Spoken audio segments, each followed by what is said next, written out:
Good morning once again. Good to see you. So a few years back, my brother Michael, I have two brothers that live in California, but my brother Michael, he flew all the way over to Orlando because he was part of a convention that was going on for the business that he was in. And so I was in Miami, and I thought, wow, he's pretty close. And he decided he was going to stay an extra day. So I drove on up there, and we hung out for a whole day together. And so, of course, when you're in Orlando, and you've got a day to kill, you're probably going to go to a theme park. So we ended up going to Islands of Adventure because in California, they also have a Disneyland, which is similar to our Disney World. And so I thought, well, we'll try something different. And so we loved it, by the way, because they have Marvel.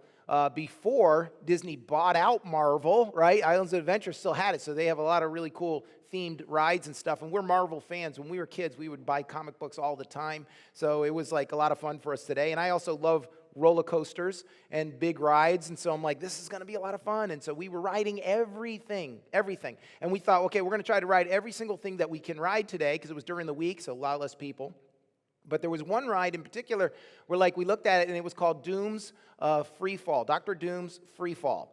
And I forgot, the mess up was I was trying to add the picture because I forgot I didn't add it to the PowerPoint. So you can't see it. But it's like these two towers that are 185 feet tall. They're huge. They're like giant. And though I love roller coasters, because you're moving so fast, I don't think about it too much. But I could go 30 feet in the air and I'm fine. But when you get up above 30 feet, I get a little bit nervous. I don't know about you. I get that heights, that vertigo thing. Even at the top of tall buildings, I will go to the edge. I'll touch the glass, but I'll still be inside. I'm shaking. I just want you to know. And those ones where you have to walk out and there's glass below you, that's scary to me. Okay, just letting you know. So this fear fall thing is it's 185 feet high, right? And when I was reading some statistics on it, the thrust is more powerful than a 747 jet engine. That's how fast it is. And when it comes down, it actually, because it's on these hydraulics, you fall faster than normal falling. More than gravity will pull you down. So you know that feeling you get in your stomach? Oh, right? That's your stomach catching up to the acceleration of your body is what's really happening right there. Because once you hit that, your terminal velocity, it'll feel better. But there's not much time for that, right? That's more thrust, by the way, than the space shuttle taking off. I just want you to know that, okay? So, again, heights is an issue for me. Who here would be yeah, I want to go on it? All right, there's a few just went. The ones that do, their heads just straight up. Who says, no way, you couldn't get me on that? If you tied me down. Okay, all right, good. There's a mix of us here. And I got you on both sides. I get it. I understand. So we're okay. We look at each other, and I'm looking at this tower, and I don't know if he's all excited about it either, but we're all right, we just got to do this. We can't be wimps here. We can't wimp out. We've got to do it. We're two brothers, right? This is the way it goes. So we get in there, and we sit down. They strap you in, the whole thing and everything. And so what happens is when you get in the ride, it's going to go this burst of steam fills the area. And then you're on the outside of the tower. It's 4, and there's seats on all sides, and you're facing outward, and it goes, and it lifts off the ground about 3 feet. And I'm okay, it's going to lift us off really slowly and take us off, because I was at a ride in Knott's Berry Farm in California visiting him once, and it took us up real slow, and then it just dropped us. So I'm okay, this is going to be a fun ride, even though it's going to get scary as I go up. And he's thinking, I don't know what was on his mind, but he thought the floor was going to give out and we were going to drop, the Tower of Terror thing, where you're up there and it just drops out. So all of a sudden, we're we're sitting there, and the next thing you know, boom, it shoots us through the air. And we were not prepared for it. We both screamed like little girls at the top of our lungs. The other people next to us are what is going on over here? And we're screaming and yelling, and I'm clenching so hard. I'm not joking. I pulled a muscle in my butt because I was clutching so much. The whole week, I was what the heck happened? Because that's how scary it was. After it drops you and you bounce up and down, you're okay, maybe it wasn't so bad. But in that moment, we were so unprepared. When you're being shot through the air, it's just scary. I do this thing, and I don't know why, we're drawn to these crazy, if you ever drive by an accident, every one of us wants to look and see at the, whatever it is, even though we're not, approving of it. There's something in us that wants to see the macabre, the scary stuff. If you ever go online and Google those, videos of the people in those, slingshots, by the way, You'd have to have me on drugs to get me on one of those, okay? But they always pull them down. They're like, hey, and they start talking with you, the operator, and he's like, yeah, we're going to start in about count to 10. 1, 2, pew, and then they take off, and they're screaming, yelling. That's what it feels like. I'm like, I don't want any of that. You see, for me and my brother, the experience could have been a whole lot better in the moment if we had been prepared for it. Like, at least I know what it's going to do. It's about to take off. I'll just hold tighter. Here we go, in that moment. And it would have been better. There's nothing like being unprepared for something before it happens, right? I wrestle with my kids all the time, and a few years ago, my daughter was getting bigger. Now Charlotte's a lot bigger, but she was getting bigger. It was probably just me and Gwenny and Charlotte. We wrestle on the bed all the time, and I love it. And I'm wrestling with Gwendolyn a little bit. I'm kind of stretched out. My eyes weren't on Charlotte at the moment, and I'm kind of stretched out, unprepared. I didn't think she's going to do anything, so I'm like, all of my body is stretched, and she's thinking, and I didn't even see the wheels turning, she's like, I'm going to kick him as hard as I possibly can to see if I can hurt Daddy. Now, she didn't think I want to hurt him. She's just like, do I have the power? So she goes like this, hauls off, and boom, right into my stomach. I felt like it undulate, and then every organ like move out of place in the moment. I'm like, oh my goodness, what was that? Because I wasn't prepared. Like if someone's going to punch me, remember in high school and in the grade school, kids, especially boys, I don't know about the ladies, boys, they would punch you in the arm and stuff, but if you saw them coming, you would just tense up to take that punch. Oh, excuse me. But she punched me. I wish I could have had my gut ready for that, right? Tightened my muscles, but I wasn't. And so it hurt, okay? And if I had known, I would have braced for it. In life, when we get hard, it's a lot easier to be prepared for it. In almost any situation, anything difficulty that's coming into our lives, it's better to be prepared. I mean, what would we have done if we'd known COVID was coming, right? Or the crash of 2008. If we had been prepared, we would have been ready to take on the issues and the things that were going to come into our lives. And not to get too sad here or anything else, but it even comes to those that we lose in life. My grandmother, when she passed away, she died from cancer, and in the days when that happened, there was not less treatments, and so they just sent her home to be in a hospital bed in our living room. And so we took care of her for a few months before she passed away. And I'll tell you, to be honest, that was one of the best things that could have happened. Because instead of it just happening suddenly, I got time to sit and talk with her and to take care of her and prepare my heart. In fact, I didn't really want her to pass on, but there was part of me too that was like, okay, I wish the suffering for her was over. And so in some senses or in some way, it actually made us a little easier. See, hard times are going to come into your and my life. And the better we're prepared for it, the better it is going to be for you and me. And so we're going to learn something today. Most of us really don't like hard times. I mean, if I asked you, none of us going to raise your hand and say, sign me up for that. But they happen. They're going to happen in our lives. And we wish we could eliminate them from our lives. But I want you to know there is something good that God can bring from those bad circumstances. And that's what we're going to look at today. And so we've been in this series called Immovable, Unrelenting Faith for Uncertain Times. And basically we're reading through the book of Daniel. He's an Old Testament prophet, and he writes a whole book back there. And you can go and read along, and if you've missed any of the messages, you can kind of catch up through online on our YouTube channel, or just go to our website, and there'll be a link there. But here he is. It's important what's happening in his life, because he records all of these prophecies about what's going to happen in the future for the people of Israel. And it's so important for them so that they can realize that there's some tough times coming in our lives, and they can be prepared for it. And they're going to need to be prepared for it. So last week, as we were studying in Daniel chapter 10, this angel shows up as an answer to Daniel's prayer. He's been praying for 30 days, for 21 days, and the angel shows up and everything. And he gave Daniel this statement that this is going to be a final vision I'm giving you. So we're going to cover this last vision. It's going to take us actually 3 Sundays, so just so we don't go forever when I speak. But we're going to cover these things. And here's what he said to Daniel. It's in verse 10 here, or 14 of verse 10, chapter 10. He says, now I am here, the angel says, to explain what will happen to your people in the future, so Israel, for this vision concerns a time yet to come. It's going to happen in the future. Here's why I am here. I'm going to tell you about some things for your people and what's going to happen. So also, if we went to a chapter before that, Daniel chapter 9, that was an incredible prophecy. If any of you missed it, I advise you to definitely see it on YouTube and go listen to this message, because it is one of the most unique prophecies in the Bible, but it also is a prophecy that hinges on the future of Israel. It's incredible, and you'll want to know more about it. But what happened there, if that was a timeline that we were given, what we're going to learn now through this new prophecy is the events that unfold during that timeline for Israel. And so it should be understood that Daniel is writing these events before it occurred. In fact, many of the events will take place 200 to 400 years after Daniel is actually writing them. And so there are two sections in this prophecy that we're going to talk about today.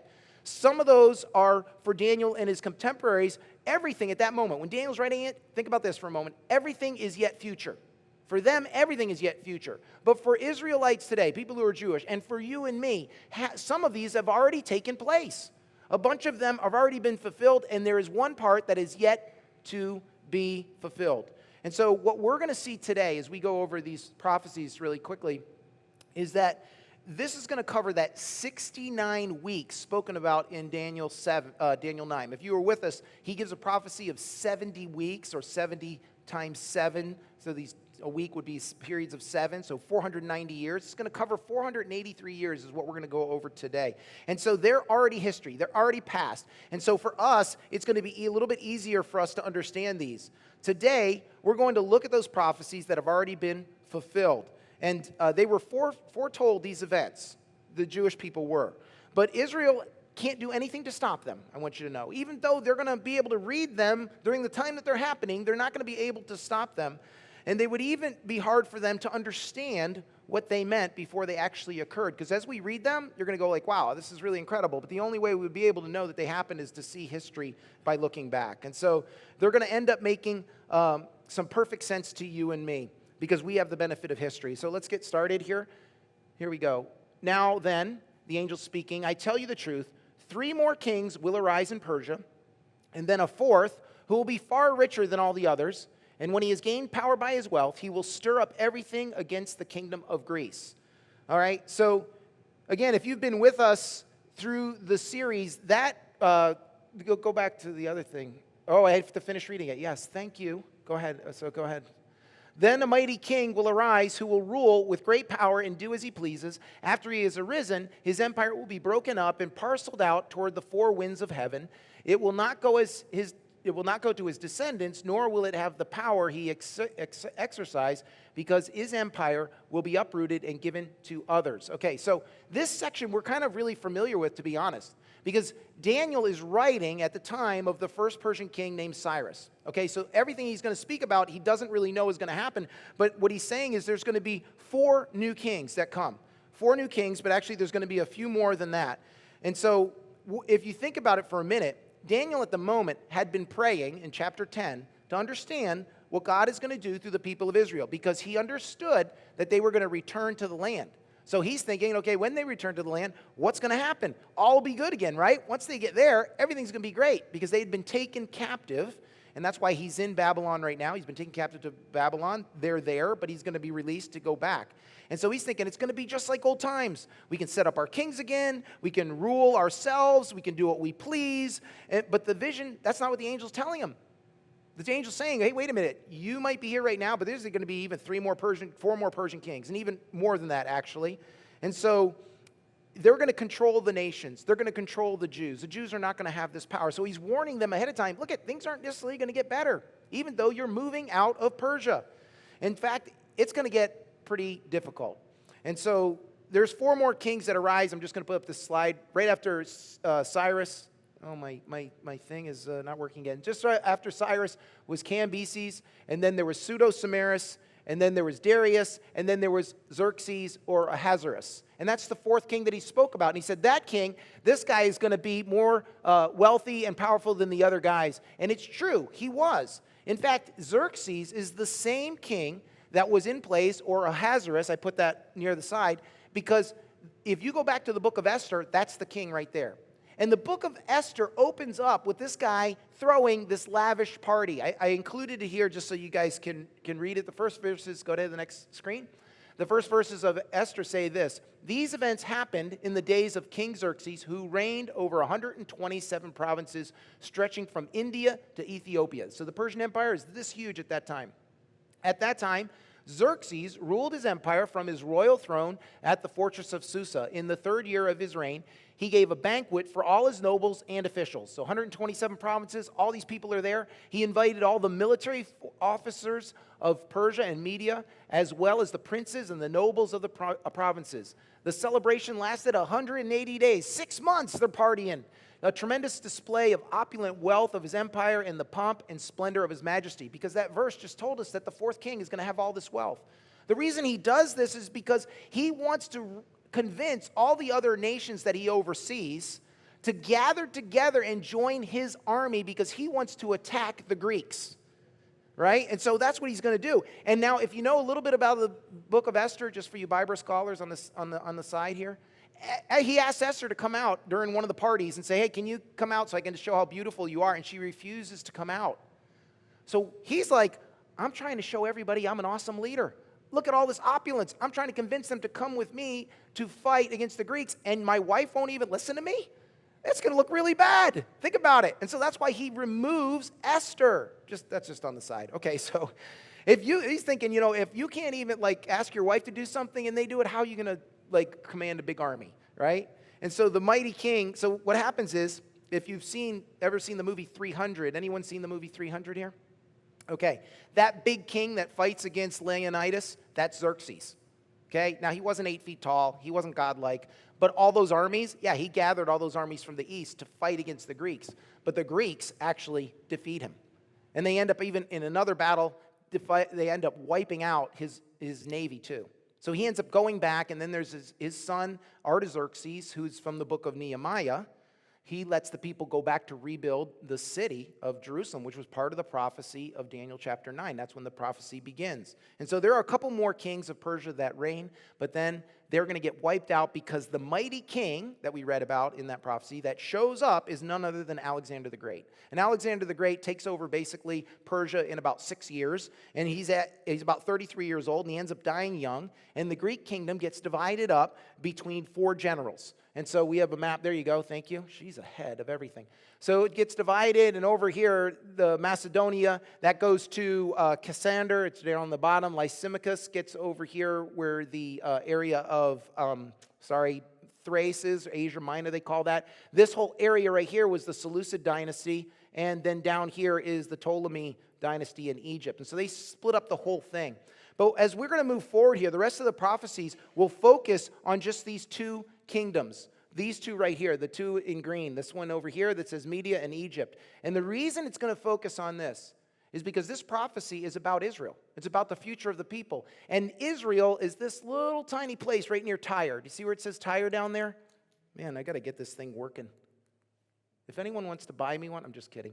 So Israel is right here. And so when these guys fight back and forth, we're going to go for about 200 years of fighting back and forth. And guess who's right in the middle?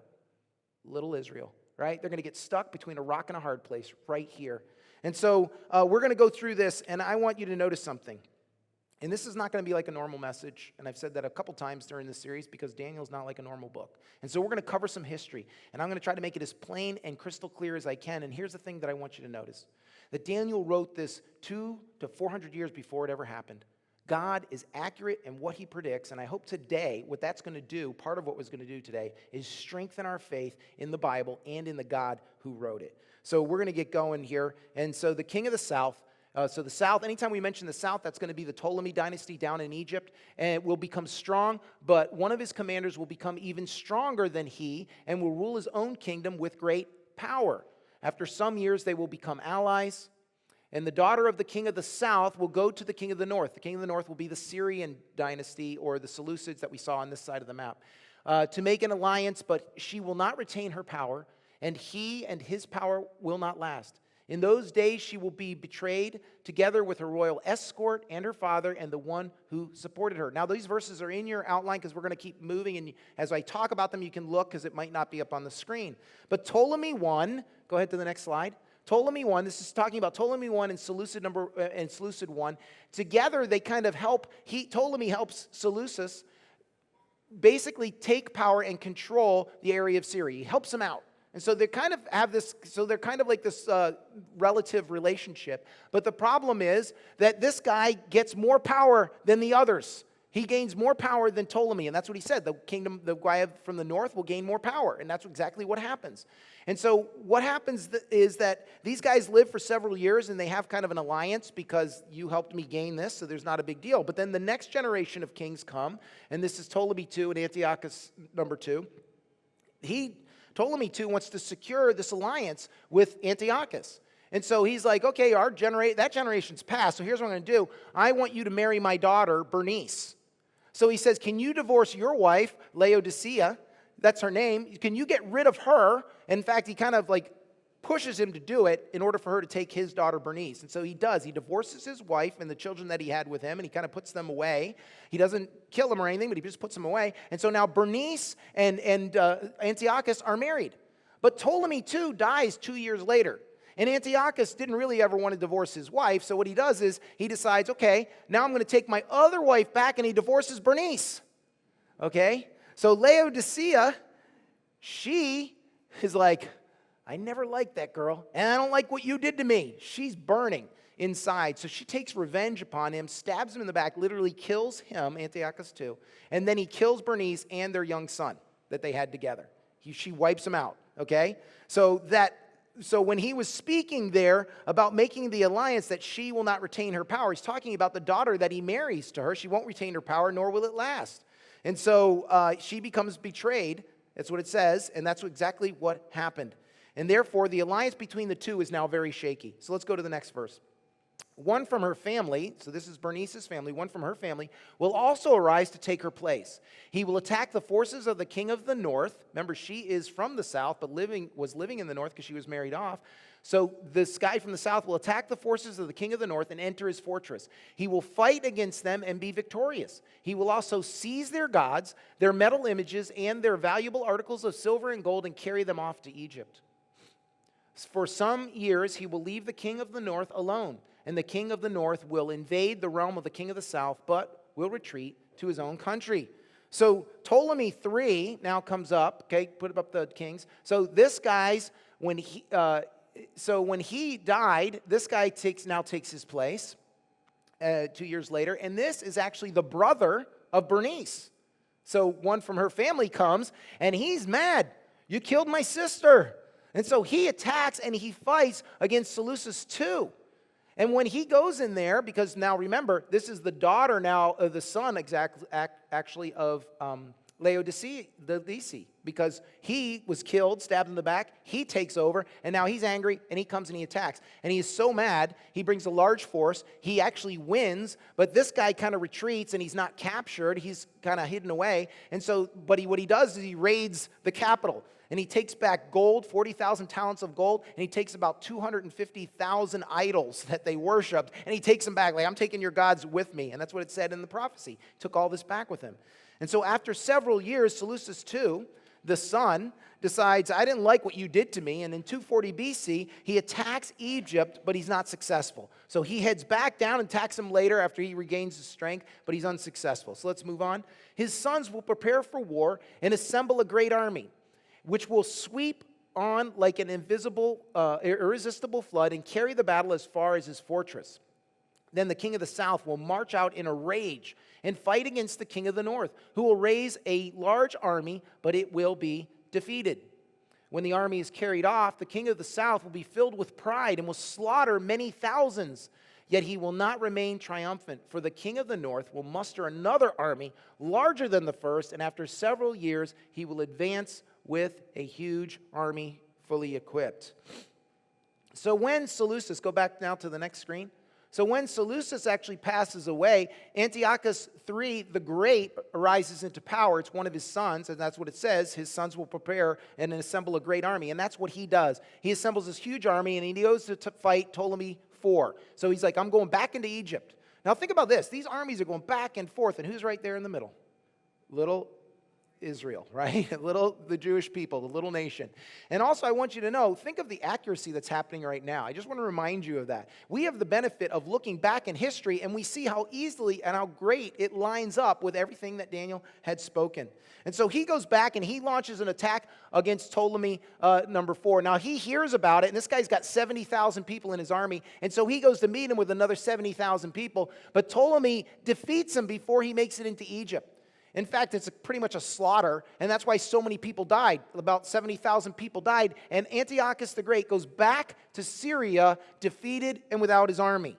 And so he is now, doesn't know what to do, except he wants to go back and eventually take Egypt. So what he does is he now expands to the east. he decides, I'm going to change my tactics a little, and to the north. I should have had the map here, but it'll come up in a minute. So he decides, I'm not going to attack toward to Egypt in the south. I'm not going to go toward the Greeks, but I'm going to go into India, and I'm going to go over there. And he takes more and more country, gathers wealth, gathers more people, and amasses an even greater army, just like it says, so that he can go down and attack and fight Egypt. So we're going to move to the next prophecy. In those times, many will arise against the king of the south. Those who are violent among your own people rebel in the fulfillment of the vision, but without success. And so many of those people that arise against the south are the other nations that he defeated and that he gathered their armies and their resources to fight them. But not only that, your people, okay, your own people, he's talking to Daniel, the people of Israel had been under the reign of Ptolemy all this time, or the Ptolemy dynasty. And so they decide, you know what, we don't like this anymore, so we're going to side with you, Antiochus the Great. We're going to side with you and be a part of your side. So they kind of defect and help him, but without much success. Then the king of the north will come and build up his siege ramps and will capture a fortified city. So he's going to come into the area of Israel. The forces of the south will be powerless to resist. Even their best troops will not have the strength to stand. The invader will do as he pleases. No one will be able to stand against him. He will establish himself in the beautiful land. The beautiful land is Israel. And will have the power to destroy it if he wants. And so, as I was saying, Antiochus, go to the map. Antiochus, he takes over all this area, builds up all these people, builds up another massive army with all his wealth, and he comes back into the land. And when he does, these guys go, oh, hey, we'll help you out too. And so he ends up taking this area down to here, and he fights all the way down into Egypt with a lot of success. And so they kind of throw off the rule of Egypt here, and he kind of confines them down to here.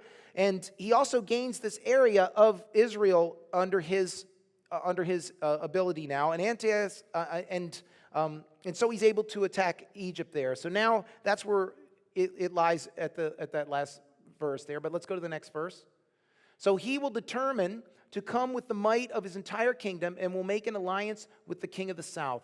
And he will give him a daughter in marriage in order to overthrow the kingdom, but his plans will not succeed or help him.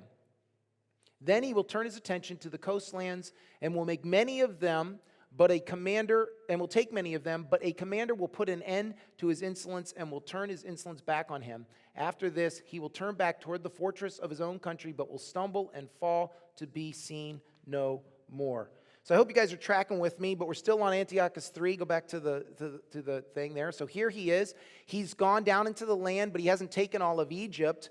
And so he's unable to fully take them. So what he does is he thinks, okay, I'm going to expand again. I've expanded to the east. He goes up into Greek area, and he starts attacking the coastlands. And he's being successful for a while, but then there's this little country, well, it's not so little anymore, called Rome. And this empire starts to rise, and they get up there, and they're like, yeah, you can't come any farther. You need to turn around and go home. And so he ends up going back to his own country, not able to gain as much wealth as he wanted to launch another attack against Egypt. And on the way back, he actually raids a temple in Elam, and the temple guards end up killing him because he wanted to gain more wealth, and he ends up dying. And that's what it said. He ended up dying on the way back. And so Antiochus also, before that happened, he changed his tactics, and he thought, well, instead of taking out Egypt, he gives one of his daughters, a page from past history, to be married to one of Ptolemy's daughters, and so or to his son, and so he gives his daughter, who's named Cleopatra, and Cleopatra is the first in a line of many famous Cleopatras, not the same one from the movie, the old movie with whatever her name was, I forgot, Richard Burton and Elizabeth Taylor. Yes, not that movie, but one before that. And so there's a line of these Cleopatras. And so what happens, though, the son is still young when she goes over there. She lives there for a while with him. The son grows up, and she ends up falling in love with him. And so she was supposed to spy and give information back, but instead she sides with him and doesn't do that. And so it's then at this point that he actually attacks. I got a little mixed up there. He attacks the Greek coastlands. Doesn't work out because Rome comes and says, hey, you got to turn back. He turns back, and he ends up dying. And so then this next verse, his successor will send out a tax collector to maintain the royal splendor. In a few years, however, he will be destroyed, yet not in anger or battle. So what happens is that the successor is Seleucus IV right here. And so he goes back and he is unable to, he doesn't have much money left because Antiochus the Great had spent most of it. And so they impose a tax upon the nations, and so they send out people to collect this exorbitant tax because they also now have to pay kind of a tribute to Rome.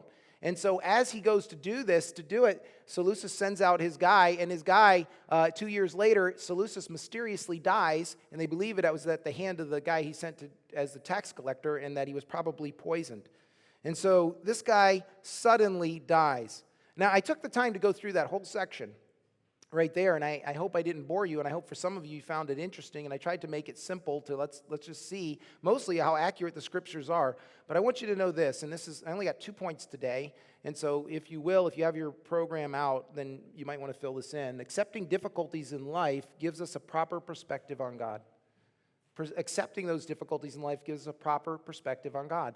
Now, a few years back, my wife was bothering me, John, you need to go get a physical. You're getting older, go get a physical. And I'm like one of you out there who doesn't like to go to the doctor. But I decided to go. He took a blood test, and when the blood test results came back, he's like, hey, you're doing really good. You're in good shape. I was in a little bit better shape than I am right now. And he says, but your cholesterol level's really high. And he's looking at me and he's like, it must be hereditary because you don't look like you're overweight or anything like that. And so here's what I'm going to do. I'm going to put you on medication. And I'm like, let's put the brakes on here. Are you kidding me? You're going to put me on medication? You just look at one number. He goes, yeah, well, your blood pressure's high. And I said, isn't there anything else? Can I do like a diet or exercise? He goes, well, you can, but it's never successful. You'll just be back anyway, so let's just put you on the medication. And I'm like, are you really? Seriously? And I go, so tell me this, doctor. If I go on this medication, is there any side effects? Like, is it going to hurt me in other ways? And he goes, well, you're going to lose 10 years, but you're going to gain 20.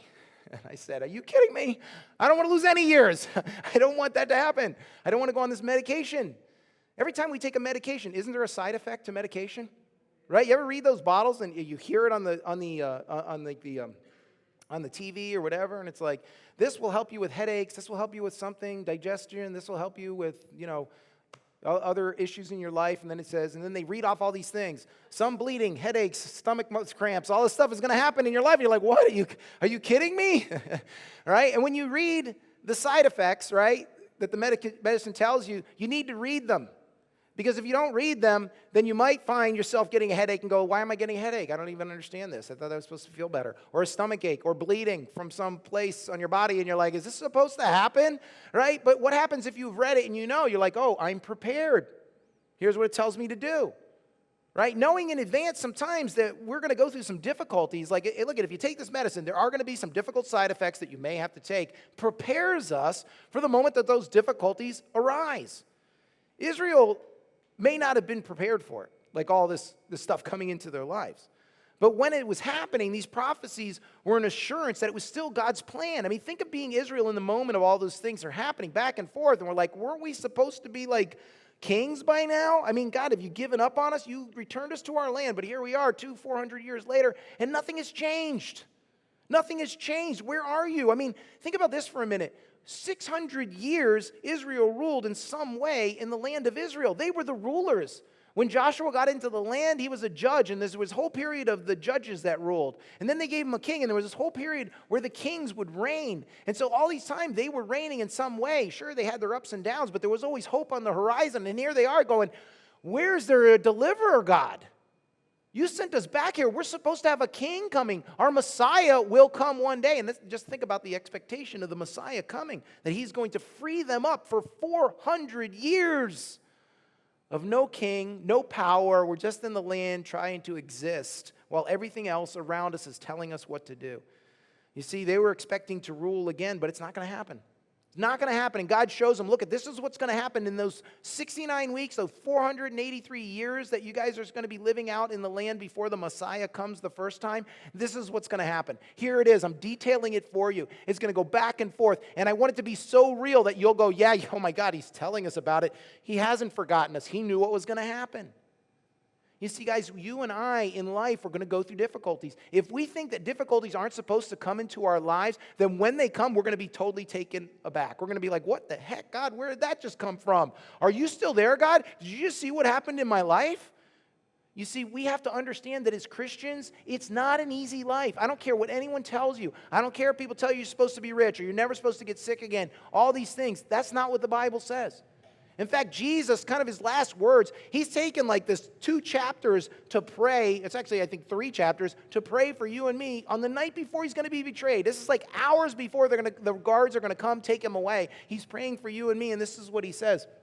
I have told you all of this. I'm telling you everything that's happening so that you may have peace in me. Here on earth you will have many trials and sorrows, but take heart because I have overcome the world. He's like, listen, I'm telling you this now because it's going to get difficult and your heart is going to want to go the wrong direction. You're going to want to feel bad, but he's like, no, don't let it go that way. Take heart because I have overcome the world. You're going to experience trials and sorrows in this world. And we have to realize it's like the side effect on the medicine bottle, right? We have to read it and go, yeah, you're right.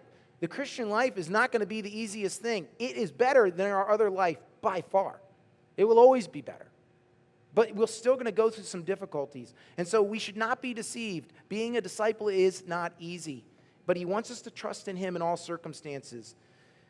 And that means that God has not abandoned you no matter what you're going through today. No matter where it is or the difficulty you're experiencing, whether it's a health issue, a family issue, a relationship issue, whatever it is, God is saying, listen, I'm still there. And yeah, it may not turn out great. Go ahead and read Daniel. You want to find out what happened to my people, but I'm still there and I still love you. You see, God still has a plan for you. And he wants us to know that because sometimes in our life, things get worse. And that's what's about to happen to Israel right now. There's going to be a guy that appears on the scene who's going to be horrible to them. And we're going to check it out right now. Let's read it. So he will succeed by a contemptible person. He will be succeeded. So the next guy was succeeded, who has not been given the honor of royalty. He will invade the kingdom when its people feel secure. He will seize it through intrigue. Then an overwhelming army will be swept away before him, both it and a prince of the covenant, meaning the prince of the covenant will be basically the high priest, the covenant of meaning the law of Moses, will be destroyed. After coming to an agreement with him, he will act deceitfully, and with only a few people, he will rise to power. When the richest provinces feel secure, he will invade them and will achieve what neither his fathers nor his forefathers did. He will distribute plunder, loot, and wealth among his followers. He will plot the overthrow of fortresses, but only for a time. With a large army, he will stir up his strength and courage against the king of the south. The king of the south will wage war with a large and very powerful army, but he will not be able to stand because of the plots devised against him. Those who eat from the king's provisions will try to destroy him. His army will be swept away, and many will fall in battle.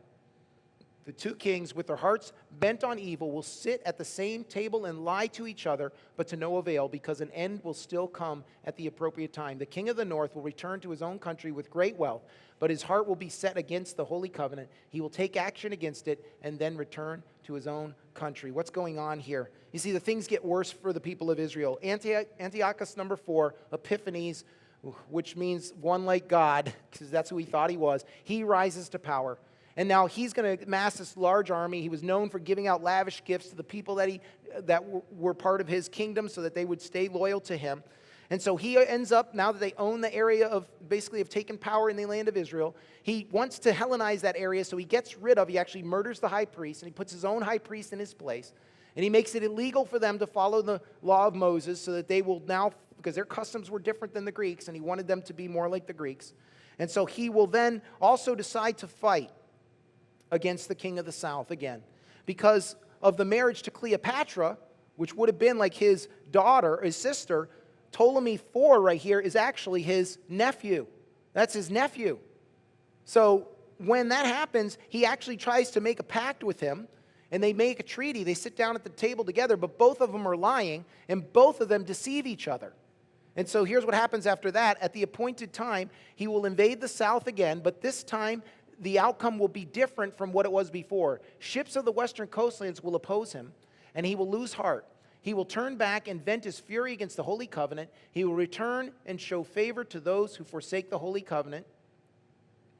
His armed forces will rise up to desecrate the temple forces and will abolish the daily sacrifice. Then they will set up an abomination that causes desolation. With flattery, he will corrupt those who have violated the covenant, but the people who know their God will firmly resist him. Those who are wise will instruct many through a time, though for a time they will fall by the sword or be burned or captured or plundered.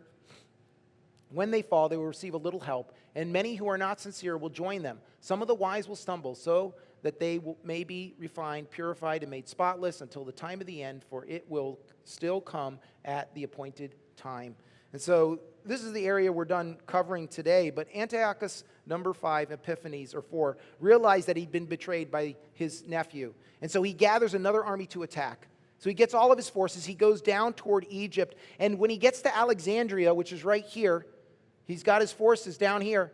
He's met with the ships of Rome. So the Isle of what they call Cyprus is what that means. And they are there. They meet him there. And his friend is there who he had known when he was in Rome. His name is Gaius Linus, and he drew what he says, like, you got to go back. Because the Roman Empire now is much more powerful. And they don't want this disruption happening anymore because their plans are to take over this world. They don't want consolidated power. And so you need to return. And so Antiochus Epiphanes says, let me think about that for a little bit and I'll get back to you. And so Gaius takes a stick, draws a circle around him on the beach in the sand, and he says, that's fine, take all the time you want, but when you leave that you can't leave that circle until you've decided what your decision is, and the only decision you have is to leave and go back.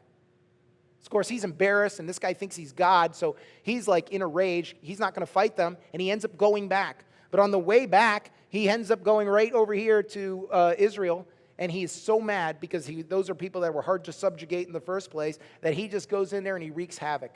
He goes into the temple and he sacrifices a pig on the altar. Everybody that it was supposed to be circumcised, if they continued to circumcise, they would kill the mother who circumcised them, the person who circumcised them, and the kid. They would kill everybody doing things that were following the law. And he would also set up an altar of Zeus on top of the altar of God, which was what's known as the abomination that causes desolation, because he says, listen, worship that instead of your God. And so many of the people, they had a choice. Either you are going to be beaten, you're going to be killed, or that's it. That's it. You got no choice. Or defect to us. That's all you've got. So you decide what you want to do. And many of the Jewish people at that time decided to defect and say, okay, we'll worship your God today. And many of them didn't. And those were either beaten or killed. And so there was this time of tremendous pressure. And they faced all this persecution, these people in Israel. Except this one old priest named Matthias. And so they came to his town and said, hey, you need to worship this altar in this Zeus picture. And he says, no, I'm not going to do it. In fact, one of the other guys that was there, another Jewish person, went to go to worship, and he got so enraged that he killed that guy. And then he killed the guard that was trying to make them do it. And so he and his sons, they went out and they just left their town and went hiding in the wilderness. And so there are other people now hiding in the wilderness, those who were true to God, that were trying to escape the persecution. And they waged this basic guerrilla warfare with a limited number of people. And God did these amazing feats through the Maccabees, because his son is Judas Maccabee. And if you can read the books of Maccabees 1 and 2 and see the victories that God brought about. And he actually ejects Antiochus Epiphanes from the area of Israel. And so he begins to take over. Now, Antiochus will end up dying, and there'll be a few more kings that will reign, but then Rome will ultimately take over.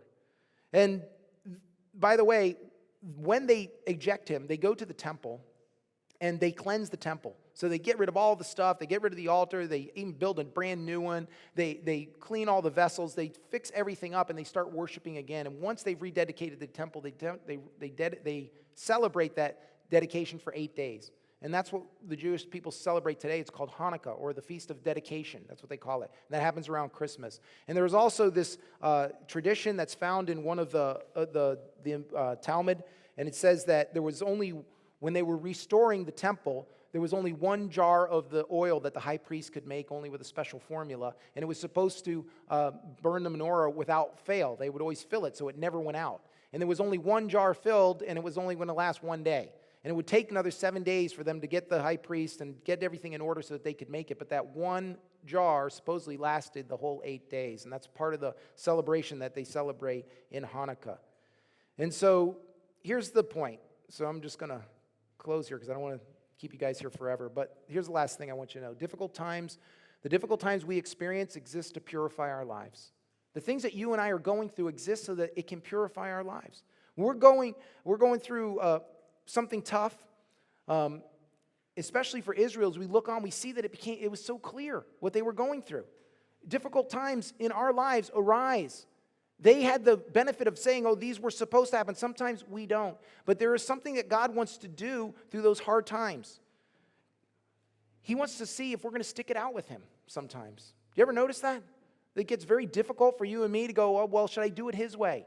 When our marriages are crumbling down around us, are we going to try to stick it out, or are we just going to give it up? Are we going to say we're going to do it your way? When it's easier to compromise sometimes, are we going to do it his way, or are we going to do it the easy way? You see, life would be easier if we just cut corners sometimes. But it's in those moments, think about this, it's in the trial where we really see who we are. Someone once used the illustration of like, if I had a cup up here and it was filled inside, right? We wouldn't know what was filled with. Could have been filled with confetti. It could be filled with sand. It could be filled with whatever, but with water maybe. But what happens is you won't even know what's in that cup until it gets jostled a little, right? Do you ever have that cup in your truck or car, and then something happens and it spills, and you're like, oh, great. That's what happens when our life gets jostled a little bit. That's when we see what's really going on inside. And so sometimes God allows the difficult times in our lives because they were meant to purify us. They were meant to show us where we were at so that he could then remove that from our lives so that we could have a better life. Oftentimes the difficult things we are going through, God is like challenging us and encouraging us to improve some area. Sometimes it takes a little heat in order for you and I to be changed. Listen to what God says through Malachi. He says, but who will be able to endure when he comes? Who will be able to stand and face him when he appears? For he will be like a blazing fire that refines metal, or like a strong soap that bleaches clothes. He will sit like a refiner of silver, burning away the dross. He will purify the Levites, refining them like gold and silver, so that they may once again offer acceptable sacrifices to the Lord. And that was kind of what's happening in that moment. Think about it. He's like, hey, are you going to follow this king no matter how hard it is in life, or are you going to follow me? Who are you going to follow? And it became clear who was going to stick it out with God and who wasn't going to do it. You see, when precious metal is heated and melted, it's only then that it could be purified. A lot of times we have gold on our hands and fingers. It might say 14 karat, 24 karat, whatever, 10 karat. And that's just telling you how much real gold is in there, because if you were to melt it out, you could then separate the metals. Or if there's impurities, it rises to the top. That's called the dross, and then they scoop it off the top so they can have a more pure metal. But it takes the heat in the life of the metal in order for it to be, the impurities to be removed. And sometimes God is doing that with you and me. I don't know what difficulties you're going through, and I don't know what God wants to do exactly in it, but I know that he can turn the bad into good. I'm going to just close with this story really quickly, and that is that you might look at me and say, oh, Pastor John, you've been good all your life. Well, no, I haven't. In fact, when I was 18 years old, I was arrested for drunk driving. And it should have happened a couple years before that, because I started drinking and I drank way too much too often. In fact, when I would get drunk, I even wanted to drive. And so my friends would try to tell me no, and I would just keep driving. Thank God it was because the light turned yellow, and I went through the yellow, and the police officer pulled me over, and he says, it smells like a brewery in here, and then he took me in. But what I learned through it is like, in the moment you think like, why did I get caught? Why am I in the middle of this? This is a trial I don't really want to go through. But you know what happened? I had to take this course for like, I don't know, a half a year or more, and I took this course, and I saw the effect of alcohol on people as they slowly drank more and more. And they did this experiment in a parking lot, and these cars would go through the obstacle course, and they started with no alcohol, and they all were able to do it, and a little more, and they'd add more and more until they got a certain blood level, and then they're wiping out cones while they're going through there.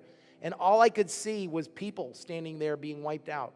And I thought, how foolish am I that I would ever have even been doing that? I could have killed somebody like nothing and not even thought about it. You see, it took the fire, the furnace, the refiner's fire in my life, God saying, John, here, I need to give you a timeout for a minute. I need to show you something, because if you don't, worse things can happen in your life. And once again, I don't know the difficulty that you're going through today, but if instead of looking at it like, well, God, where are you? Why aren't you doing something different? Maybe we could just say, God, could you just show me what you want me to see today? Can you show me what I need to see during this? Because I believe, God, you want to do something in my life, and that on the other side, I'm going to be even stronger and even better than I was before. And hopefully for all of us in those moments, because I look back on plenty of times where I feel like I didn't pass the test very well. And I look back and go, God, I wish I just treated that differently. And maybe you and I can do that too. Instead of looking at the negatives of what we're going through, to say, God, what is it, the good thing that you want to see during this time? Let's pray. God, I thank you for your goodness, Lord. I look at these verses and I'm grateful that everyone listened to all this, but I'm hopefully something stands clear. You're incredible. How can you write those things 400 years before they ever happened with such accuracy? Because it should lead us to understand that you're God and you can do that. And not only that, if you can do that, you can do great things in my life today. And so God, that's what we're asking. Can you do some great things in our life?